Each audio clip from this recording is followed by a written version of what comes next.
día. Neste ano diferente en que volvemos á Illa da Memoria, tamén dun xeito diferente, para lembrarvos os que non están aquí físicamente, pero deixaron abertos camiños para avanzar contra a desmemoria. Non podo esquecer polo que significou para a celebración deste acto anual a Antonio Nores Soliño, que neste día celebraría con nos a xuntanza dos familiares para manter vivo o recordo.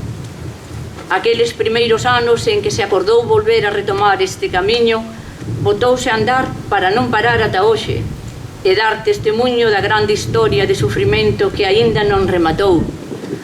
Pois hai poucos días recibín o chamamento dende Cádiz de Rafael Rodríguez, bisneto de José Alcázar Montiel, morto nesta illa con 61 anos o 3 de marzo de 1941, e busca consolo para os últimos momentos da vida de seu pai, que quere morrer tranquilo sabendo como foron os derradeiros días do avó.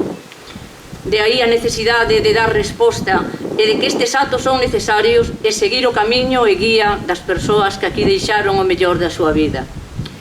Veu de fora morrer aquí e ao nomealo compartimos a necesidade do bisneto de acougar o sufrimento do pai, que necesita saber máis para morrer tranquilo.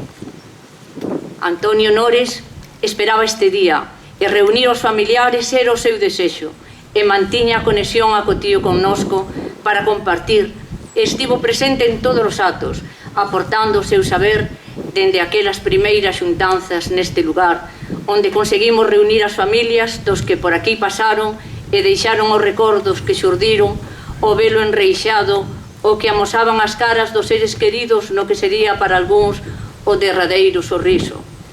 Co paso dos anos xa quedan poucos fillos e son os netos e bisnetos os que buscan resposta e nós temos ese compromiso como que tiveron as persoas que hoxe recordamos, no meu caso, coa cercanía de Nores percorrendo os lugares da memoria dende Montecubeiro ao Pozo da Revolta e de aí a Cruz da Maceira e de volta ao Anguieiro no que estaría pensando xa. Guiounos con teimosía para xuntarnos en San Simón e botar a voar aquelas pombas de paz que el seguía con ledicia dende esta Illa da Memoria.